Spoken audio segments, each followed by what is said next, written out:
తిన్నాము. ఇందాక పప్పు వండుకున్నాం కదా. ఇదిగో చూడండి, వేడి వేడి అన్నంలో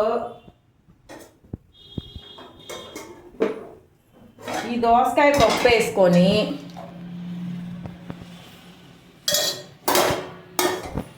ఇప్పుడు నెయ్యి వేసుకుందాం ఫ్రెండ్స్. చూడండి, దోసకాయ పప్పు నెయ్యి కాంబినేషను అదిరిపోద్ది ఫ్రెండ్స్. చూడండి ఎంత వేడి వేడిగా ఉందో. ఇంత వేడి వేడి అన్నం నేనైతే తెలియదండి. మీకు టేస్ట్ చెప్పడం కోసమే కొంచెం తింటా, తర్వాత తయారేసుకొని తింటానండి ఆలో కూర్చొని. నాకు నంచులు ఇష్టం ఉంది ఫ్రెండ్స్, అందుకని నేను నంచుకోను. నాకు ఏదైనా సరే ఏ ఫ్లేవర్ అలా ఉండాలో అలాగే తినాలనిపిస్తుంది. మనం నంచాను అనుకోండి ఆ ఫ్లేవర్లన్నీ పోతాయి అనేది. చూడండి ఎంత మాడిపోతుంది. ఇప్పుడే వండాను పప్పు అన్నము. ఈ పప్పు నెయ్యి కాంబినేషన్ ఫ్రెండ్స్ అదిరిపోయింది. మీరు కూడా ఇంట్లో చేసుకోండి ఫ్రెండ్స్, చాలా బాగుంటుంది ఇది. హాయ్ అండి, దిస్ ఈజ్ రాగా. ముందుగా మనం పప్పును కడిగి పెట్టి ఉంచుకోవాలండి. ఒక అరగంట అయినా నానబెట్టుకొని ఉంచుకోవాలండి. తరువాత మనం తీసుకున్నటువంటి దోసకాయల్ని చెక్కు తీసేసి ముక్కలుగా కట్ చేసుకొని ఉంచుకోవాలండి. మరీ సన్న ముక్కలు ఏం అవసరం లేదు. తరువాత టమాటాలు, పచ్చిమిరపకాయలు, ఉల్లిపాయలను కూడా కట్ చేసి పెట్టుకోవాలండి. నేనైతే ముందుగా పప్పుని ఒక 5-10 నిమిషాలు ఉడికిస్తానండి. తరువాత ఈ వెజిటేబుల్స్ అన్నిటినీ కూడా యాడ్ చేసుకుంటాను. ఎందుకంటే అన్నీ కలిపి పెట్టేసామనుకోండి ముక్కలన్నీ కూడాను బాగా మెత్తగా ఉడికిపోతాయండి. దోసకాయ అలా మెత్తగా ఉడికిపోతే పప్పులో బాగోదండి. అందుకని చెప్పేసి ముక్కలు ముక్కలుగా ఉండడం కోసం పప్పునే ఒక 5 నిమిషాలు ఉడికించి ఉంచుకుంటానండి.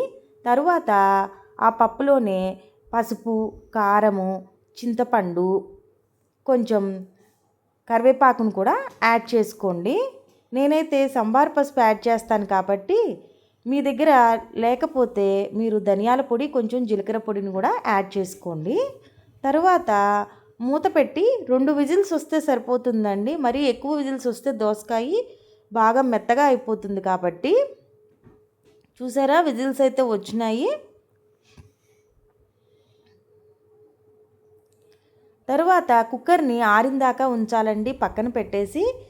విజిల్ రాగానే ఓపెన్ చేయకూడదండి కుక్కర్ని ఎప్పుడైనా. చూసారా, ఆరిపోయింది. ఇప్పుడు విజిల్ అయితే ఓపెన్ చేశాను. మూతని విజిల్ చూసి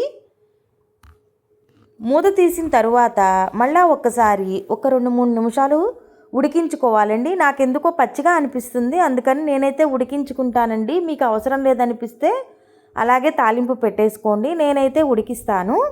తరువాత సరిపడినంత ఉప్పును కూడా యాడ్ చేసుకోండి. తరువాత కొంచెం కొత్తిమీరను కూడా యాడ్ చేసుకోండి. ఒక 2-3 నిమిషాలు అలాగే ఉడికించండి. ఉడికిన తర్వాత పప్పు తెడ్డుతోటి మరీ మెత్తగా వెనిగించొద్దండి, ఎందుకంటే దోసకాయ ముక్కలన్నీ మెత్తగా అయిపోతాయి కాబట్టి. తరువాత తాలింపు వేసుకుందామండి. నేనైతే సాయి మినపప్పు, పచ్చెనపప్పు, జీలకర్ర, ఆవాలు, ఎండుమిరపకాయ అయితే వేసానండి. నూనె కాగిన తర్వాత తాలింపు ఎప్పుడైనా ఎర్రగా వేగాలండి. వేగిన తర్వాత కరివేపాకుని యాడ్ చేసుకున్నానండి. నేనైతే ఈ దోసకాయ పప్పులో చిన్నులపాయ కానీ పెద్దలపాయలను కానీ యాడ్ చేయట్లేదండి, ఎందుకంటే దోసకాయ ఫ్లేవరు పోతుందేమోనని నాకు అనిపిస్తుందండి. అందుకని నేనైతే యాడ్ చేసుకోవట్లేదండి. మీకు కావాలి అంటే కనుక మీరు యాడ్ చేసుకోండి చిన్నులపాయలని, పెద్దలపాయలని కూడాను తాలింపులో. నేను అన్ని పప్పులు ఒకేలాగా తాలింపు వెయ్యనండి. చూసారా ఎంత బాగా పర్ఫెక్ట్గా వచ్చిందో దోసకాయ పప్పు మనకి. ఇది చాలా టేస్టీగా ఉంటుందండి. చపాతీల్లో బాగుంటుంది, రైస్లోకి కూడా చాలా టేస్టీగా ఉంటుందండి. నా వీడియో కనుక మీకు నచ్చినట్లయితే ప్లీజ్ లైక్ చేసి, షేర్ చేసి, సబ్స్క్రైబ్ చేసుకోండి. కామెంట్ మాత్రం మర్చిపోకుండా చేయండి. చూసారా ఎంత పర్ఫెక్ట్గా రెడీ అయిందో పప్పు. ఇది చాలా టేస్టీగా ఉంటుందండి.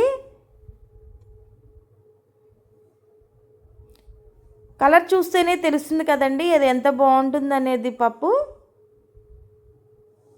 మీరైతే మీ ఇంట్లో కూడా ఒకసారి ట్రై చేసి ఎంజాయ్ చేయండి ఈ పప్పుని, చాలా టేస్టీగా ఉంటుంది.